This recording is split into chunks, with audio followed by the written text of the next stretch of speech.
அனைவருக்கும் வணக்கம். Welcome to குட்டி ஸ்டோரிஸ் பை ஹரி. இன்றைய பதிவில் நாம் பார்க்க இருப்பது மருமகளின் ஸ்மார்ட்டான திட்டம், மனைவியை காக்க மாமனார் போட்ட வட்டம். பார்வதி என்ற குரலுக்கு என்னங்க என்ற குரல் மட்டுமே பதிலாக வந்தது. இங்கே வா, இந்த பையை உள்ளவை சொல்லிக்கொண்டே வீட்டுக்குள் வந்தார் பார்வதியின் கணவர் சிவனேசன். மகன் அமுதன் மொபைலில் ஏதோ பார்த்து கொண்டிருந்தான். டிவியில் ராசி பலன் பார்த்து கொண்டிருந்தாள் மருமகள் அகிலா. யாரும் தலையை திருப்பி கூட பார்க்கவில்லை. 2 நிமிடம் நின்று பார்த்தவர் எப்படியும் மனைவி அவளுடைய சொர்க்க பூமியான சமையலறைக்குள் தான் இருப்பாள் என்ற முடிவுடன் சென்றார். அவர் எதிர்பார்ப்பு வீண் போகவில்லை. பார்வதி பாலை அடுப்பில் வைத்துவிட்டு அது எப்போது பொங்கும் என்று பார்த்து கொண்டே இருந்தாள். நீ சீக்கிரம் பொங்குனா பரவாயில்ல, அவர் வேற கூப்பிட்டுக்கிட்டே இருக்காரு. பாலுடன் பேசிக்கொண்டிருந்தாள். சிரித்து கொண்டே தன் கையில் இருந்த காய்கறி பையை கீழே வைத்தவர், நானே வந்துட்டேன். என்ன, பால் உன் பேச்ச கேட்டுச்சா? கேலியாக கேட்டார் மனைவியிடம். ஒரு கணம் அவரை திரும்பி பார்த்தவள் அடுத்த கணமே பொங்கிய பாலை பார்த்து, என் பேச்ச கேட்டுச்சோ இல்லையோ, உங்களை பார்த்து பயந்து வெளியே ஓட பாக்குது பாருங்க. பதிலுக்கு கணவனை கேலி செய்தவள் அடுப்பை ஆஃப் பண்ணிவிட்டு காஃபியை கலக்க ஆரம்பித்தாள். கணவனிடம் ஒரு டம்ளரை நீட்டியவள் மீதி டம்ளர்களுடன் முன்னறைக்கு வந்தாள். காஃபியின் மனம் சுண்டி இழுக்க அதுவரை மொபைலை பார்த்து கொண்டிருந்த அமுதனும் கண்ணிமைக்காமல் டிவி பார்த்து கொண்டிருந்த அவன் மனைவி அகிலாவும் ஒரு சேர திரும்பினர். தேங்க்ஸ் அம்மா, அடுத்து வரப்போவது என்னோட ராசிதான்.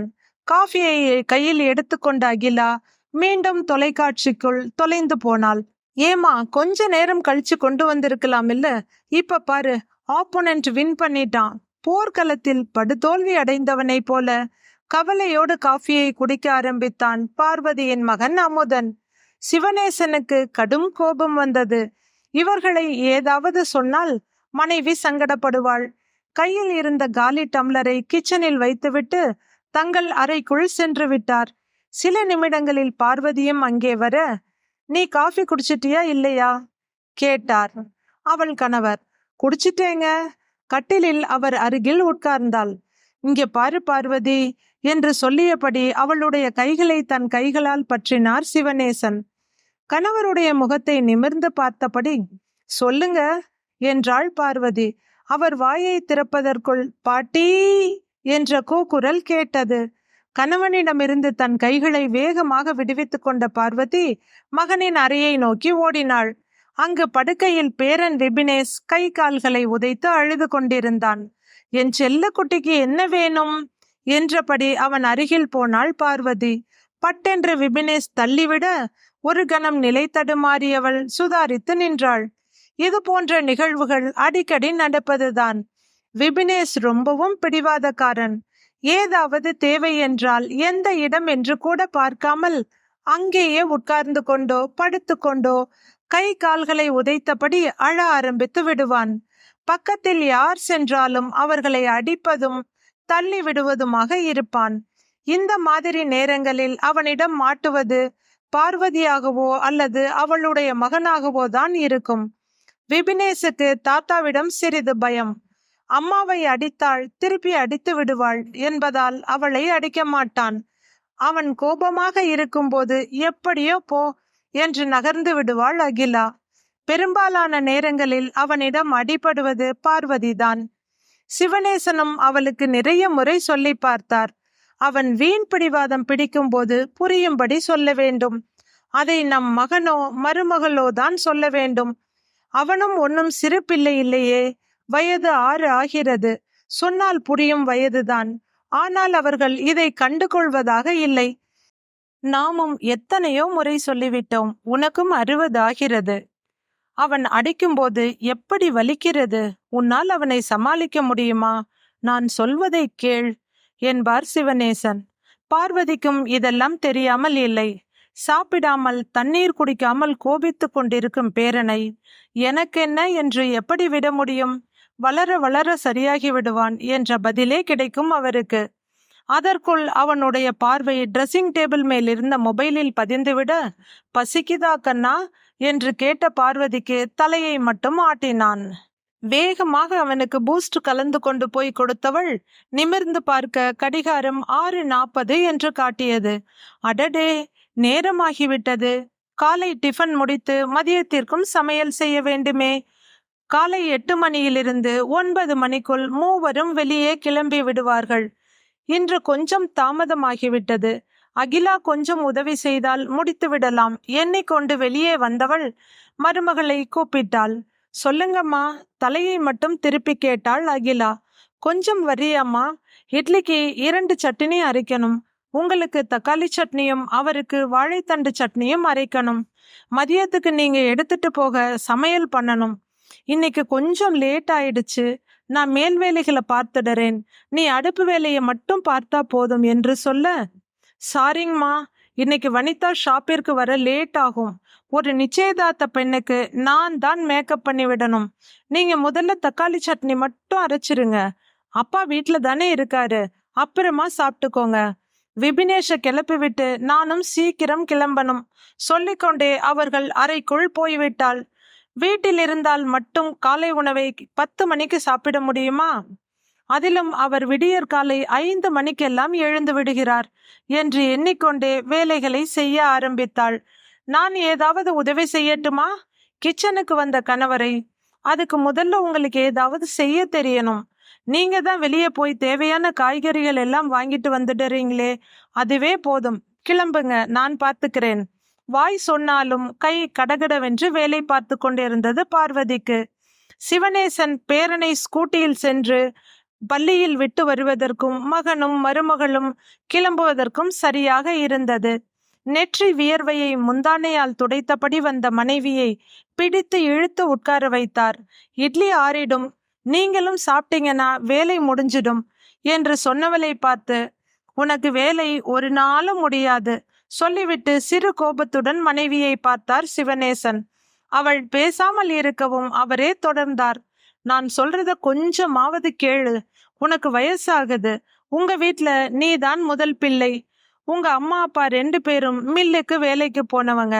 அங்கேயும் வீட்டு வேலைகளையும் உன்னோட தங்கைகள் 2 பேரையும் நீ தான் பார்த்துக்கிட்ட. அது பத்தாதுன்னு எங்க அம்மாவும் மருமக வீட்டு வேலை செய்யறதுக்கு தானே உன்னைய பொழுதுக்கும் வேலை வாங்கினாங்க. அதுக்கப்புறம் அமுதன், அவனோட அக்கா அர்ச்சனா 2 பேருக்கும் வேலை செஞ்ச. 3 வருஷம் முன்னாடி வரை நானும் வேலை வேலைன்னு ஓடிக்கிட்டே தான் இருந்தேன். இதுக்கப்புறமாவது உங்க கூட பேசலாம், எங்காவது கோவில் குளம் நண்பர்கள் வீடுன்னு போயிட்டு வரலாம்னு பார்த்தா ஓடிக்கிட்டே இருக்க. இப்படி ஓய்வு இல்லாம உழைச்சா சீக்கிரம் முடியாம ஆயிடும். உனக்கு அப்புறம் நமக்கு கொஞ்ச நேரம் ஒதுக்கு. பிரஷர் மாத்திரையை ஏதோ கல்கண்டு மாதிரி வாயில போட்டுக்கிட்டு இருக்க. முன்ன 2.5 mg போட்டவ இப்ப 5 mg போடுற. அட்லீஸ்ட் காலையில ரிலாக்ஸா கொஞ்சமாவது வாக்கிங் போகணும். அப்பதான் இதுக்கப்புறமாவது மாத்திரையோட பவர் அதிகமாகாம இருக்கும். அதுக்காக உன்னை வேலையே செய்ய வேண்டாம்னு சொல்லல. மருமகளே எல்லாத்தையும் செஞ்சு நம்ம கையில தட்டை கொண்டு வந்து கொடுக்கணும்னு நான் எதிர்பார்க்கல. நம்ம மருமகளை கொஞ்சம் உதவி பண்ண சொல்லு. நான் வேணும்னா இத பத்தி மருமகள் கிட்டையோ இல்ல மகன்கிட்டையோ பேசட்டுமா என்று கேட்டார் சிவனேசன். பரவாயில்லை, விடுங்க. அவளும் பாவம் பொழுதுக்கும் வேலை வேலைன்னு வெளியே அலைஞ்சுக்கிட்டே இருக்கா என்று பார்வதி சொல்ல, அவளை யார் வேலைக்கு போக சொன்னாங்க வெடுக்கென்று கேட்டார் சிவனேசன். அவர் கேட்டது முற்றிலும் உண்மைதான். அகிலாவிற்கு வேலைக்கு போவதற்கெல்லாம் எந்த அவசியமும் இல்லை. அமுதன் வருவாய்த்துறையில் நல்ல சம்பளத்தில் வேலை செய்கிறான். இந்த வீடு சிவனேசன் வாங்கியது. அவருக்கு இப்போதும் கிராமத்தில் ஒரு வீடு இருக்கிறது. அதை சிரமத்தில் இருக்கும் தன் உறவினர் ஒருவருக்கு இலவசமாக குடியிருக்க கொடுத்திருக்கிறார். சிவனேசன் அரசாங்க வேலை செய்து ஓய்வு பெற்றவர்தான். ஊரில் இருந்த கொஞ்சம் நிலத்தையும் அவருடைய வருமானத்தையும் கொண்டுதான் மகள் அர்ச்சனாவுக்கும் மகன் அமுதனுக்கும் திருமணம் செய்தார். பார்வதி இல்லத்தரசிதான். இருந்தாலும் கணவரின் வருமானத்தை சரியாக திட்டமிட்டு வாழ்ந்ததில் கடன் என்பது எதுவும் இல்லை. அவருடைய பென்ஷனில் தான் வீட்டின் மளிகை பொருள் செலவை பார்த்து கொள்கிறார்கள். மகனின் வருமானத்தையோ மருமகளின் வருமானத்தையோ அவர்கள் ஒரு நாளும் கேட்டதும் இல்லை. அவர்களை எதுவும் வாங்கி வரச் சொல்வதும் இல்லை. இப்படி இருக்க மருமகள் வேலைக்கு செல்வதற்கு அவசியம் என்ன என்பதுதான் சிவனேசனின் கேள்வி. இப்படியே போனால் இவளுக்கு விரைவில் உடம்பு முடியாமல் போய்விடும். கை கால் குடைச்சல் என்று நிறைய நாட்கள் தூக்கம் வராமல் கஷ்டப்படுகிறாள். இப்போதே அக்கறை காட்டாதவர்கள் முடியாமல் போனால் பார்த்து கொள்ள போகிறார்களா என்ன? மகனும் மருமகளும் வீட்டுக்கு வரட்டும். இன்று இதை பற்றி பேசிவிட வேண்டும் என்ற முடிவுடன் எழுந்து சாப்பிடச் சென்றார். கணவருடன் சேர்ந்து சாப்பிட்டு கொண்டிருந்த பார்வதியின் மனதிலும் இந்த எண்ணங்கள் ஓடியது. அவள் ஒன்றும் வேண்டுமென்றே இத்தனை வேலைகளையும் இழுத்து போட்டு செய்வதில்லை. மருமகள் தானாக உதவி செய்வாள் என்று ஆரம்பத்தில் எதிர்பார்த்த பார்வதி அவள் வராமல் போகவே கூப்பிட்டு சில வேலைகளை சொல்லத்தான் செய்தாள். கிச்சனுக்குள் வரும் அகிலா தன் மாமியார் சொல்வதையெல்லாம் அமைதியாக கேட்டுக்கொள்வாள். ஆனால் எதுவும் செய்ய மாட்டாள். கடைசியில், அம்மா, எனக்கு நெருப்பு என்றால் ரொம்பவும் பயம். என்னிடம் சொல்லும் நேரத்தில் நீங்களே செய்துவிடலாம். மேலும் நீங்கள் செய்வதை போல யாராலும் செய்ய முடியாது என்று கொஞ்சலாக சொல்லிவிட்டு சென்று விடுவாள். இதற்கு மேல் அவளை என்ன மிரட்டவா முடியும்? சின்ன குழந்தை போல பயம் அது இது என்கிறாள். வீட்டில் அனாவசியமாக சத்தம் எதற்கு? அவசியம் என்று வந்தால் தானாக செய்ய ஆரம்பித்து விடுவாள். எதையும் சட்டை செய்யாமல் எல்லா வேலைகளையும் பார்வதியே செய்து விடுவதை வழக்கமாக்கி கொண்டாள். கணவனிடம் இதை சொன்னபோது அவர் அதை ஏற்றுக்கொள்வதாக இல்லை. பயந்து கொண்டிருந்தால் எந்த வேலையும் நடக்காது. நீதான் கூட இருக்கிறாயே, கொஞ்சம் கொஞ்சமாக பழகி கொள்ள வேண்டியதுதானே. எனக்கு என்னவோ நம் மருமகள் உண்மையை சொல்வதாக தோன்றவில்லை என்று முடித்து விட்டார். இரவு 9 மணிக்கு மகனும் மருமகளும் வீடு திரும்பினர். அம்மா, எனக்கு கொஞ்சம் பொருட்கள் வாங்க வேண்டியிருந்தது. அதனால் நானும் இவரும் எல்லாவற்றையும் வாங்கி கொண்டு வெளியில் சாப்பிட்டு விட்டோம். நீங்க சாப்பிட்டு படுங்க. விபினேஷ் தூங்கிட்டானா? கேட்டுக்கொண்டே பதிலை எதிர்பார்க்காமல் வேகமாக அறைக்குள் சென்று விட்டாள். சத்தம் கேட்டு சிவனேசன் தன் அறையை விட்டு வெளியே வந்தார். ஹாலில் உட்கார்ந்திருந்த மகனின் அருகில் அமர்ந்தார். மகனே, அம்மாவிற்கும் வயதாகி கொண்டே போகிறது. பிரஷர் வேறு இருக்கிறது. உன் அம்மாவுக்கு வீட்டு வேலைகளில் கொஞ்சம் உதவி செய்யும்படி மருமகளிடம் சொல்லு என்றார். அப்பா, இது மருமகளுக்கும் மாமியாருக்கும் இடையில் உள்ள விஷயம். இதில் நான் தலையிட மாட்டேன். அம்மாவுக்கு முடியவில்லை என்றால் வேலைக்கு ஒரு ஆளை போட்டு கொள்ளுங்கள் சொல்லிவிட்டு மொபைலில் மூழ்கி போனான். சரி, நாளை ஞாயிற்றுக்கிழமை எல்லோரும் வீட்டில்தான் இருப்பார்கள். காலை உணவுக்கு பிறகு மருமகளிடம் பேசிக்கொள்ளலாம். எழுந்து சென்று விட்டார் சிவனேசன். மறுநாள் காலை பார்வதி எழுந்தபோது அவளுக்கு தலைச்சுற்றலாக இருந்தது. தன்னை பற்றிய கணவரின் கவலையும் இன்று மருமகளிடம் என்ன பேச போகிறாரோ என்ற எண்ணமும் சேர்ந்து கொள்ள அவளுக்கு இரவு சரியான தூக்கம் இல்லை. வாக்கிங் முடித்துவிட்டு வந்த சிவனேசன் மனைவி இன்னும் படுத்திருப்பதை கண்டு வருத்தம் அடைந்தார். ஒரு எலுமிச்சம்பழத்தை எடுத்து வெதுவெதுப்பான நீரில் பிழிந்து குடிக்க கொடுத்தார். அதுவரை காஃபி வராததால் மாமியாரை தேடிக்கொண்டு அவர்கள் அறைக்கே வந்துவிட்டாள் அகிலா. பார்வதி படுத்திருப்பதை பார்த்ததும், அம்மா, உடம்புக்கு முடியலைனா ஒன்னும் செய்ய வேண்டாம். நாங்க வெளியே போறதா பிளான் பண்ணி இருக்கோம். பிரேக்ஃபாஸ்ட் சாப்பிட்டு கிளம்பலாம்னு நினைத்தோம். But it's okay. நீங்க ரெஸ்ட் எடுத்துக்கங்க, நாங்க வெளியே பார்த்துக்கிறோம் சொல்லிவிட்டு போய்விட்டாள். அரை மணி நேரத்துக்கு பிறகு எழுந்து உட்கார்ந்த பார்வதி, எனக்கு கொஞ்சம் காஃபி வேணுங்க என்று கேட்க அவளை கைத்தாங்கலாக அழைத்து வந்து ஹாலில் உட்கார வைத்தார். காஃபி போட மருமகளை அழைக்க அவள் குளித்து கொண்டிருப்பதாக மகன் சொன்னான். தயாராகி வெளியே வந்திருந்த விபினேஷ் பாட்டியின் அருகில் வந்து உட்கார்ந்தான். பாட்டி, நாங்க மாலுக்கு போறோம். நிறைய பொம்மை வாங்குவேன். அப்புறம் எக்ஸிபிஷன் போவோம். என் ஃப்ரெண்டு ராகவ் வச்சிருக்கானே, அதே மாதிரி மேஜிக் பென்சில் வாங்க போறேன் என்று சொல்லிக் கொண்டிருந்தான்.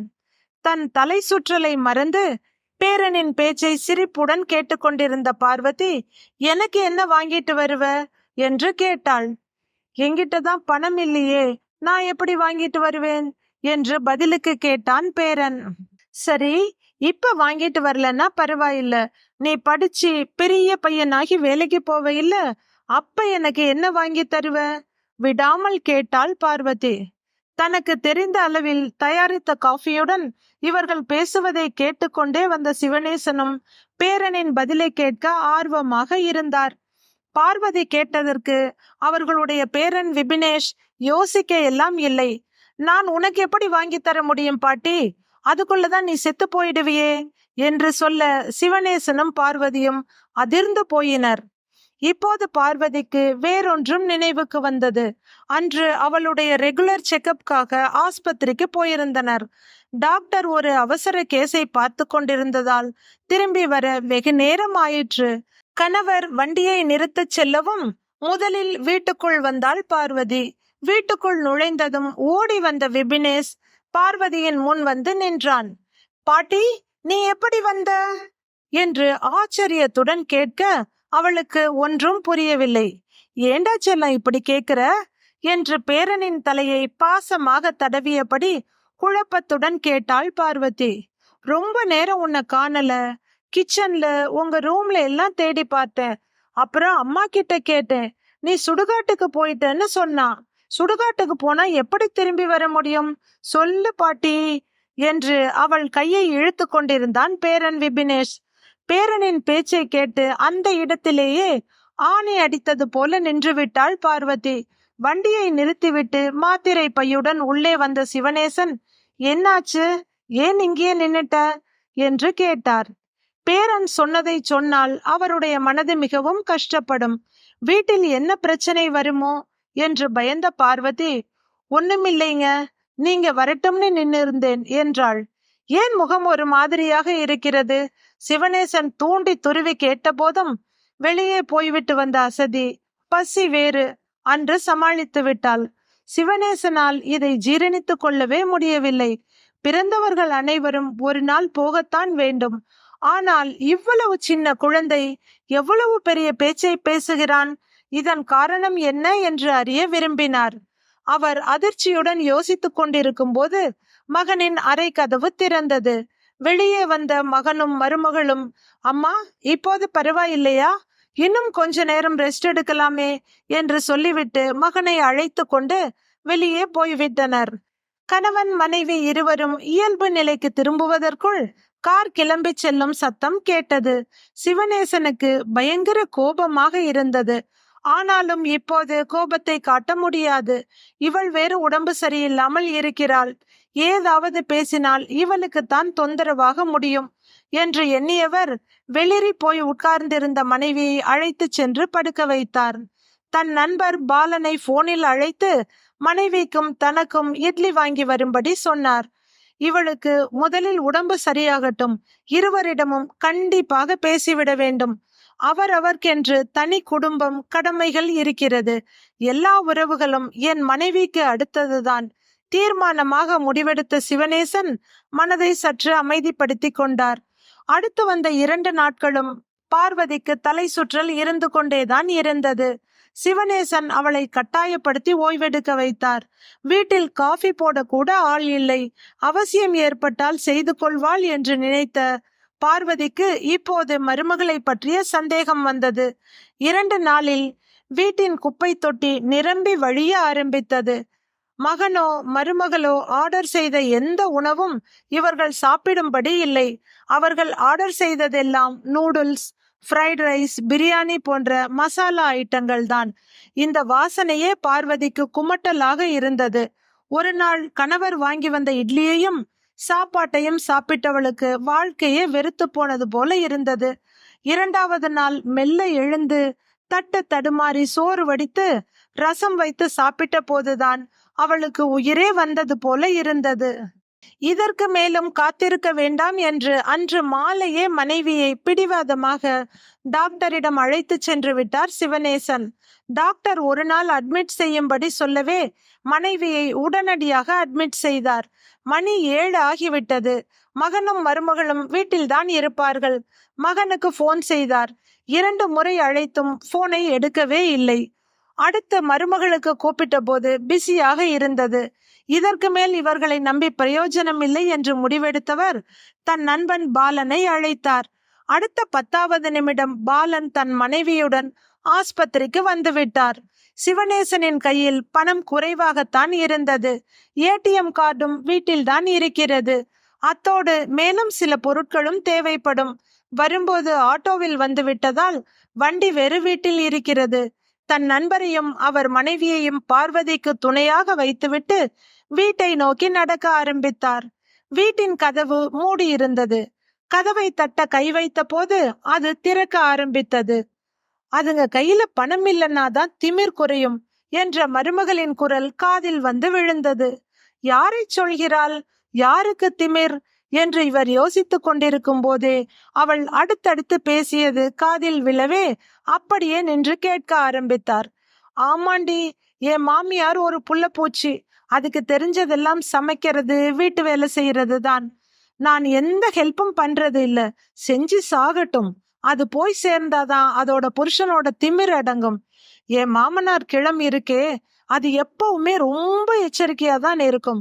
நானே நேச்சுரல்ஸ் மாதிரி ஒரு பெரிய பார்லர் வைக்கணும்னு 2-3 தடவை சொல்லி பார்த்தேன். வீட்டின் பேர்ல கடன் வாங்கி தர சொல்லி கேட்டு பார்த்தேன்.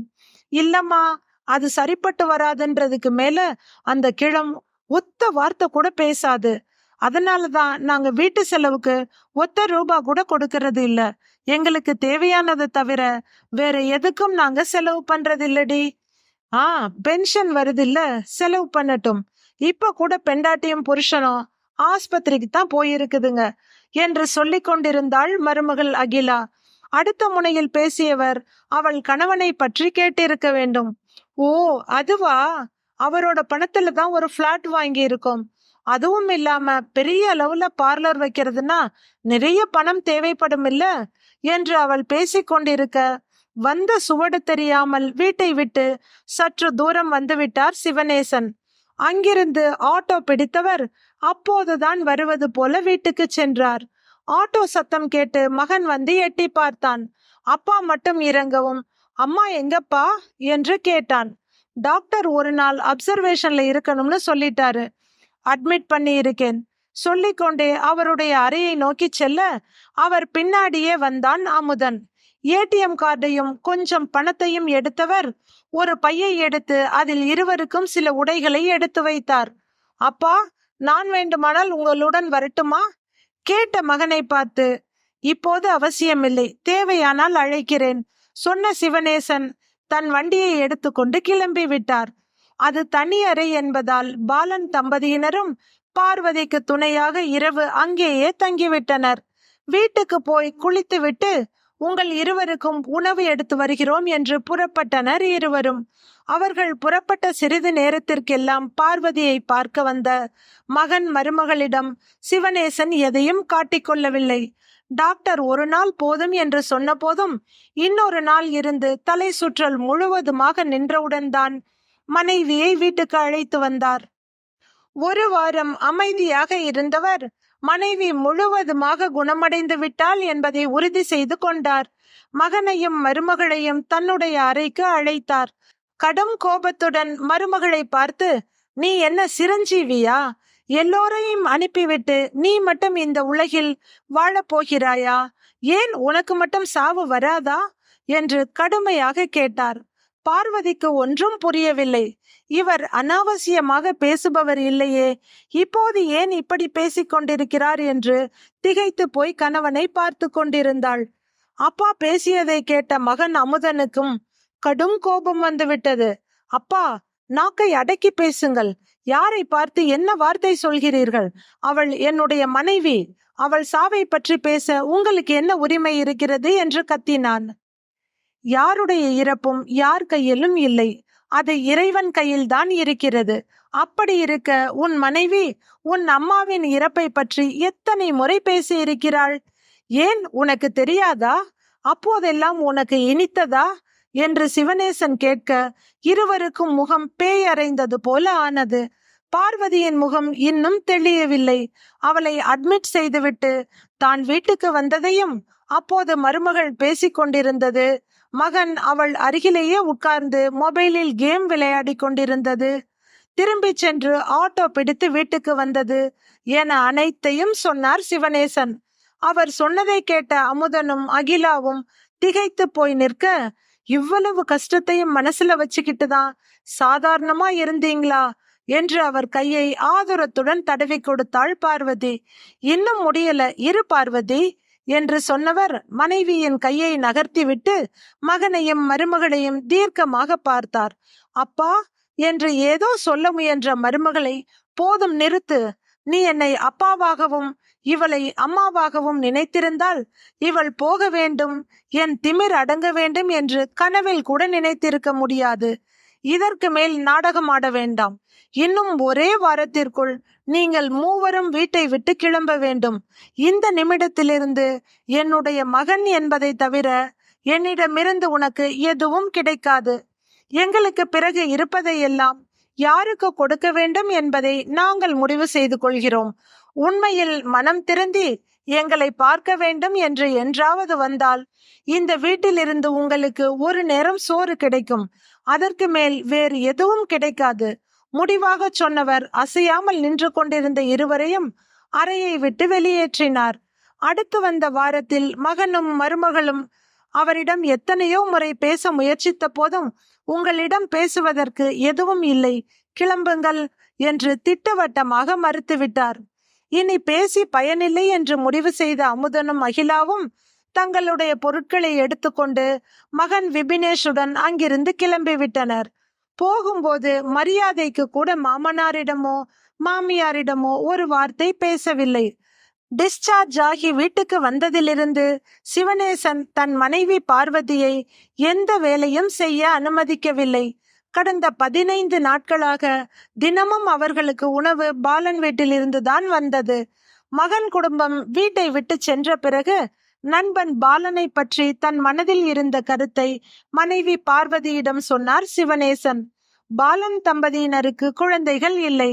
இவர்கள் வீடு இருந்த அதே தெருவில் ஒற்றை அறை கொண்ட போர்ஷனில் தான் அவர்கள் வாடகைக்கு குடியிருந்தனர். பிரைவேட்டில் வேலை செய்த பாலனுக்கு பென்ஷன் எல்லாம் கிடையாது. பணி ஓய்வு பெற்ற போது கொடுக்கப்பட்ட தொகையை வங்கியில் டெபாசிட் செய்து அதிலிருந்து வரும் வட்டியில்தான் வாடகை கொடுத்து குடும்பத்தை நடத்தி கொண்டிருந்தனர். பார்வதியும் சம்மதிக்கவே பாலனையும் அவர் மனைவி செல்வியையும் வீட்டுக்கு அழைத்து தங்கள் கருத்தை தெரிவித்தார். அவர்கள் நன்றியுடனும் சந்தோஷத்துடனும் அதற்கு ஒத்துக்கொள்ள தன் வீட்டின் ஒரு பகுதியை தடுத்து வாடகை இன்றி அவர்கள் தங்கிக் கொள்ள கொடுத்தார். சமையலை தவிர மற்ற வீட்டு வேலைகளுக்கு சிவனேசன் ஒரு பெண்ணை ஏற்பாடு செய்திருந்தார். இப்போதெல்லாம் பார்வதிக்கு நிறைய நேரம் இருந்தது. பாலன் தம்பதியோடும் தங்கள் வயதை ஒத்த மற்றவர்களோடும் தினமும் வாக்கிங் செல்ல ஆரம்பித்தாள். அடிக்கடி வெளியில் சென்று வருவதும் கோவில்களுக்கு சென்று வருவதுமாக அவர்களுடைய வாழ்க்கையை இப்போதுதான் வாழ ஆரம்பித்தனர். பார்வதியோ சிவனேசனோ ஒரு தும்மல் தும்மினால் கூட என்ன ஆயிற்று என்று ஓடி வந்து நின்றனர் பாலன் தம்பதியினர். எந்த எதிர்பார்ப்பும் மற்ற நிம்மதி அங்கே நிறைந்து இருந்தது. அன்று சீனியர் சிட்டிசன்களின் தினம். டிவியில் ஒரு பிரபல நடிகர் பேசிக் கொண்டிருந்தார். இப்போதெல்லாம் 90s கிட்ஸ் 2K கிட்ஸ் என்று சொல்லிக் கொள்கிறோம். அந்த 90s கிட்ஸ்களின் பெற்றோர்களில் பெரும்பாலானோர் தங்கள் பெற்றோர்களை மதித்து அவர்களை பத்திரமாக பார்த்து கொண்டனர். அதே போல தங்கள் குழந்தைகளையும் நன்றாக வளர்த்தனர். ஆனால் இப்போது இருக்கும் தம்பதிகள் தங்கள் பெற்றோரையும் மதிப்பதில்லை, பிள்ளைகளையும் சரியாக வளர்ப்பதில்லை. நம்முடைய நாடு நல்லபடியாக இருக்க வேண்டும், நம்முடைய தலைமுறைகள் நலமாக இருக்க வேண்டும் என்றால் இந்த மனப்பாங்கு மாற வேண்டும் என்று சொல்லிக் கொண்டிருந்தார். கதையை படித்த கேட்ட அனைவருக்கும் நன்றி. கதை பிடித்திருந்தால் லைக் செய்து நமது சேனலை சப்ஸ்கிரைப் செய்து கொள்ளுங்கள். நன்றி, வணக்கம்.